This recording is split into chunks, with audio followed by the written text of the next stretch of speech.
Bonjour, chers collègues, bonjour, chers croyants, bonjour ou bonsoir à vous tous qui nous suivez à travers la chaîne YouTube de l'Église presbytérienne du Sénégal.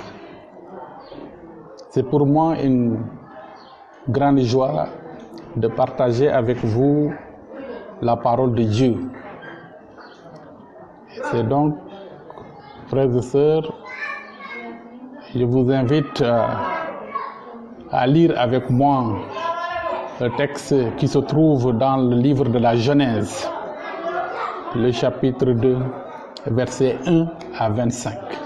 Genèse, le chapitre 2, versets 1 à 25. Je lis la parole de Dieu. Ainsi furent achevés les cieux et la terre et toutes leurs armées. Dieu acheva au 7e jour son œuvre qu'il avait faite, et il se reposa au 7e jour de toute son œuvre qu'il avait faite. Dieu bénit le 7e jour et il le sanctifia, parce que qu'en ce jour il se reposa de toute son œuvre qu'il avait créée en la faisant. Lorsque l'Éternel Dieu fit une terre et des cieux, aucun arbuste des champs n'était encore sur la terre, et aucune herbe des champs ne germait encore, car l'Éternel Dieu n'avait pas fait pleuvoir sur la terre, et il n'y avait point d'homme pour cultiver le sol. Mais une vapeur s'éleva de la terre et arrosa toute la surface du sol. L'Éternel Dieu forma l'homme de la poussière de la terre. Il souffla dans ses narines un souffle de vie, et l'homme devint un être vivant. Puis l'Éternel Dieu planta un jardin en Éden, du côté de l'Orient, et il y mit l'homme qu'il avait formé. Et l'Éternel Dieu fit pousser du sol des arbres de toute espèce, agréables à voir et bons à manger, et l'arbre de la vie au milieu du jardin, et l'arbre de la connaissance du bien et du mal. Un fleuve sortait d'Éden pour arroser le jardin, et de là il se divisait en 4 bras. Le nom du premier est Pishon, et c'est celui qui entoure tout le pays de Havila, où se trouve l'or. L'or de ce pays est pur. On y trouve aussi le délium et la pierre d'onyx. Le nom du second fleuve est Guion. C'est celui qui entoure tout le pays de Cush. Le nom du troisième est Hiddekel. C'est celui qui coule à l'orient de la Syrie. Le 4e fleuve, c'est l'Euphrate. L'Éternel Dieu prit l'homme et le plaça dans le jardin d'Éden pour le cultiver et pour le garder.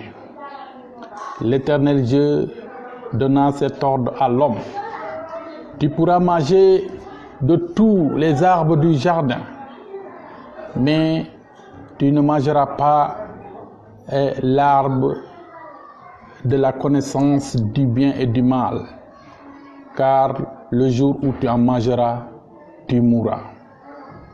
L'Éternel Dieu dit: il n'est pas bon que l'homme soit seul. Je lui ferai une aide semblable à lui. Et l'Éternel Dieu forma de la terre tous les animaux des champs et tous les oiseaux du ciel, et il les fit venir vers l'homme pour voir comment il les appellerait, et afin que tout être vivant porta le nom que lui donnerait l'homme. Et l'homme donna des noms à tout le bétail, aux oiseaux du ciel et à tous les animaux des champs. Mais pour l'homme, il ne trouva point d'aide semblable à lui. Alors Dieu fit tomber un profond sommeil sur l'homme qui s'endormit. Il prit une de ses côtes et referma la chair à sa place. L'Éternel Dieu formant une femme de la côte qu'il avait prise de l'homme et il l'amena vers l'homme. Et l'homme dit, voici cette fois celle qui est os de mes os et chair de ma chair. On l'appellera femme parce qu'elle a été prise de l'homme. C'est pourquoi l'homme quittera son père et sa mère et s'attachera à sa femme. Et ils deviendront une seule chair. L'homme et sa femme étaient tous deux nus et ils n'en avaient point honte. Amen. Donc, frères et sœurs, nous venons de lire tout le chapitre de la Genèse, c'est-à-dire le chapitre 2. Et le thème du message, je l'ai intitulé « Le seul moyen de retrouver le repos de Dieu ». Dans les deux premiers chapitres de la Genèse, on parle de la création, de la providence, de sa beauté et de sa sainteté. Et si le chapitre 1 de la Genèse s'attache à respecter l'ordre chronologique de la création, le chapitre 2 dont nous venons de lire apporte sous la forme d'un récit des détails à la création de l'homme et de la femme, de leur environnement et aussi de leur mise à l'épreuve. C'est ainsi que, mes chers bien-aimés, vous tous qui nous suivez à travers cette chaîne YouTube de l'Église presbytérienne, nous allons voir 1. L'environnement d'Adam. 2. Nous allons voir sa communion avec Dieu. Et 3, avant de conclure, nous allons voir ses responsabilités, c'est-à-dire les responsabilités d'Adam. 1. Son environnement. Le chapitre 1 de la Genèse, comme nous l'avons tantôt dit tout de suite, parle de l'ordre chronologique de la création. Aujourd'hui, nous allons donc rentrer dans les détails, selon le chapitre 2. Après avoir créé la terre, Dieu planta en Éden un jardin merveilleux. Et dans ce jardin, il y avait toutes sortes d'herbes, non épineux bien sûr. Il y avait aussi toute espèce d'animaux, des herbivores bien sûr. Ces animaux n'étaient pas des carnivores, mais des herbivores. Dieu, après avoir planté un magnifique jardin, y plaça l'homme. Dieu, mes frères et sœurs, il ne change pas. N'est-il pas en train de nous préparer à travers le Christ une place magnifique au ciel? Si Jésus-Christ a bien dit dans Jean 14, je vais vous préparer une place. Et nous savons que c'est une place magnifique. Dieu au début aussi a préparé une place magnifique pour Adam et Ève. Et Dieu, après avoir préparé cette place magnifique, il plaça Adam et Ève. Et donc, l'homme et la femme devraient tout simplement admirer. Ils devaient tout simplement apprécier, aimer et respecter la création. Et éventuellement, à commencer par donner successivement des noms à tous les animaux des champs. C'est très dommage qu'aujourd'hui, la nature et le naturel n'est plus apprécié, n'est plus respecté, mais elle est exploitée et déshonorée. La Bible même dit dans Romains 8, 22 à 23, la nature entière, y inclut l'homme, soupire et souffle les douleurs de l'enfantement en attendant la rédemption. Il y avait dans le jardin toute espèce d'arbres, comme nous venons de lire, mais deux arbres étaient d'une importance toute particulière. C'est l'arbre de la vie, qui était probablement de rendre la mort physique impossible. Il y avait aussi l'arbre de la connaissance du bien et du mal, qui avait pour but de mettre en épreuve l'obéissance d'Adam à la parole de Dieu. Maintenant, nous allons voir la communion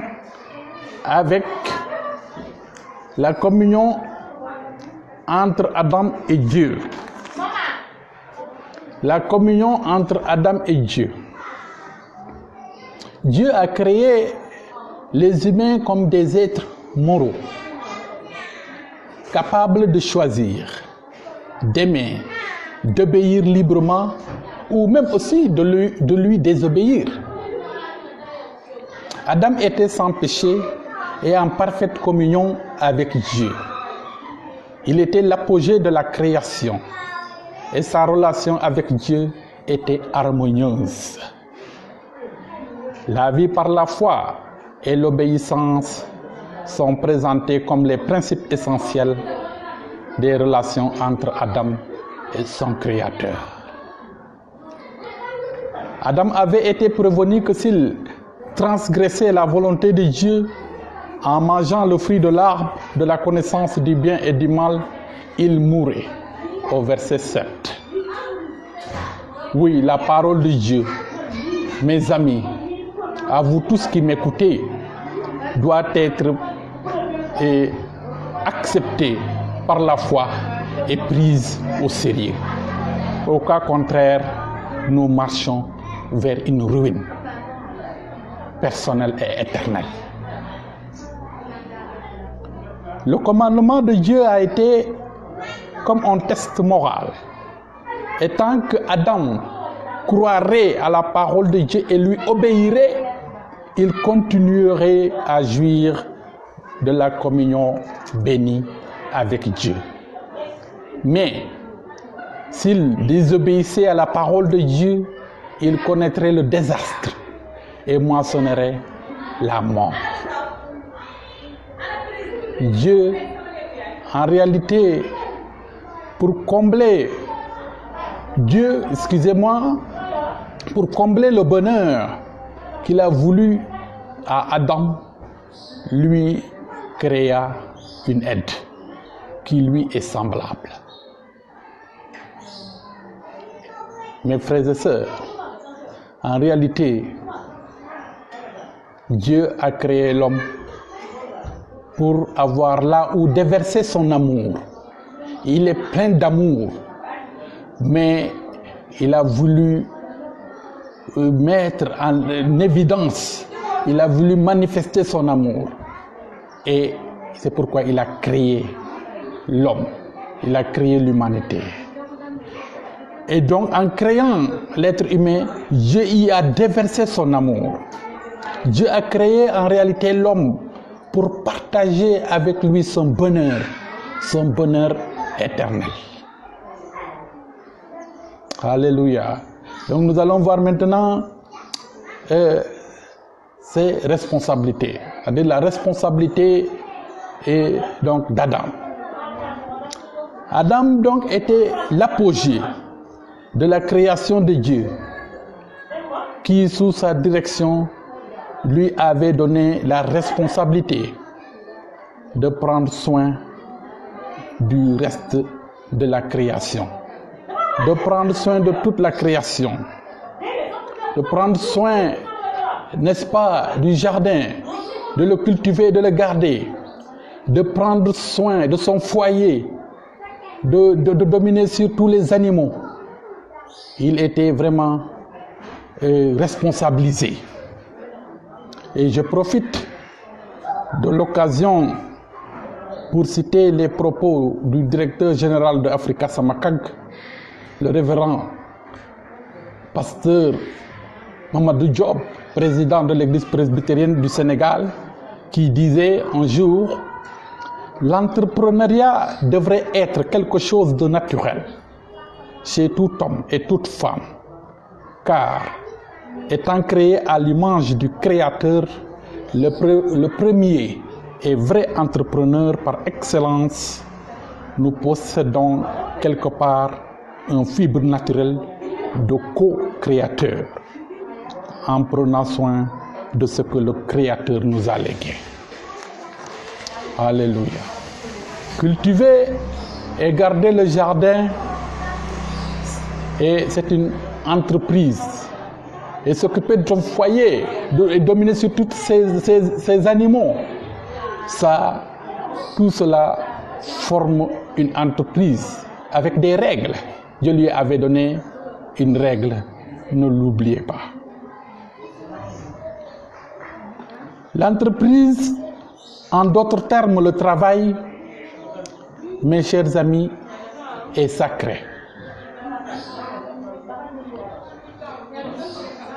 L'entreprise, en d'autres termes, le travail est sacré, car le travail n'a pas été donné après la chute pour nous faire croire que c'est une malédiction. Mais le travail nous a été donné avant même la chute. Le fait de cultiver, de garder, de dominer, de s'occuper de son foyer a été donné avant la chute d'Adam. Ce qui veut dire que donc le travail est sacré, le travail doit être respecté. Le travail donc fait partie des bénédictions que Dieu a accordées à l'homme. Et tant que Adam et Ève étaient liés à Dieu par la foi et l'obéissance à sa parole comme vérité absolue, rien ne leur serait pénible. Malheureusement, le travail a été rendu pénible et même parfois infructueux à cause du péché de l'homme. Et en conclusion, mes frères et sœurs, à vous tous qui nous suivez à travers cette chaîne, je voulais dire simplement, conclure par le début des versets du chapitre 2. Le 7e jour, je se reposa. Je bénis et sanctifia le 7e jour. Je se reposa, c'est-à-dire il cessa de travailler, car son œuvre était achevée et son œuvre était bon. Tout était bon. Et c'est dans ce repos, dans ces bénédictions et dans cette sanctification et cette perfection que débuta le premier jour de l'homme. Le 7e jour dont Dieu s'est reposé, c'est le premier jour de l'homme. L'homme donc est né dans un confort physique. Il est né dans un repos physique et spirituel. Il est né dans un contexte de paix. L'homme est né dans un contexte de quiétude, de tranquillité et de repos, comme je l'ai dit tout de suite. Il avait tout ce dont il avait besoin pour vivre dans l'épanouissement et le bonheur éternel. Dieu, dans son grand amour, a partagé avec lui son bonheur éternel. Tout était prêt. Il ne restait plus rien qu'à l'homme que de gérer, que de prendre soin du jardin, que de profiter de ce qui avait été créé et d'apprécier son Créateur. Malheureusement, le bonheur éternel de l'homme a été interrompu par un intrus. La quiétude a été remplacée par des inquiétudes. Mais le dessein de Dieu, qui est de partager avec l'humain son bonheur éternel, n'a pas été interrompu, mais plutôt a changé de paradigme. Dieu, dans la personne de Jésus-Christ, est venu restaurer les humains. Et c'est pourquoi Jésus dit dans Matthieu 11, 28 à 29, « Venez à moi, vous tous qui êtes fatigués et chargés, et je vous donnerai du repos. Prenez mon joug sur vous, car je suis doux et humble de cœur, et vous recevrez un repos pour vos âmes. » Le repos que nous avons perdu par le premier Adam, nous pouvons le regagner par le deuxième Adam, qui est Jésus-Christ. Le seul moyen de retrouver le repos de Dieu, c'est par Jésus, c'est par Dieu lui-même en la personne de Jésus-Christ. Mes chers amis, mes chers collègues, je vous remercie. Que le Seigneur vous bénisse.